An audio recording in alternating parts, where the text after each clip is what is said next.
कारण मी अगदी सुरुवात जेव्हा केली तेव्हा गिरीशने मला एक पुस्तक वाचायला दिलं. त्यालाही आता आठवते का नाही मला माहित नाही. कुठच्या तरी सायकोलॉजीच्या स्टुडंटसाठी ते द गेम्स पीपल प्ले नावाचं एक कॉन्सेप्ट त्यांनी मला समजावून ट्रान्झॅक्शनल अनालिसिस वरचं पुस्तक. हा, की इंटर रिलेशन्स माणसांची म्हणजे जेव्हा दोन मित्र असतात तेव्हा ते प्रत्येक ठिकाणी दोन मित्र म्हणून असले तरी प्रत्येक सिच्युएशन नुसार त्यांच्यातलं नातं इंटर रिलेशन बदलत जातं. कधी मी त्याच्यापेक्षा वयाने लहान असले तरी मी समजून सांगते, गिरीश ऐक, आत्ता इथे बोलण्याची गरज आहे का तुला? तेव्हा मी एक काहीतरी त्याच्यापेक्षा मोठी मदरली काहीतरी फील घेऊन त्याला सांगते आणि तो लहान होतो.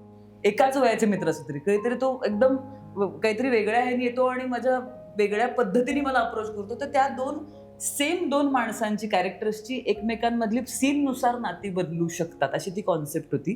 तर मी चुकीचं सांगत नाही, बरोबर आहे. ते ऍक्टिंगच्या संदर्भातली थेअरी नाहीये, पण ते पुस्तक वाचल्यावर माझ्या लक्षात आलं की ऍक्टिंगमध्ये याचा म्हणजे प्रत्येक माणसामध्ये एक चाइल्ड आणि एक ॲडल्ट आणि एक फ्रेंड म्हणजे 3 नाती असतात आणि प्रत्येक माणसांमधलं कॉन्व्हर्सेशन जेव्हा चालू असतं तेव्हा ती स्विच किंवा शिफ्ट होत असतात त्या प्रसंगानुसार. हिने सांगितलं तसं.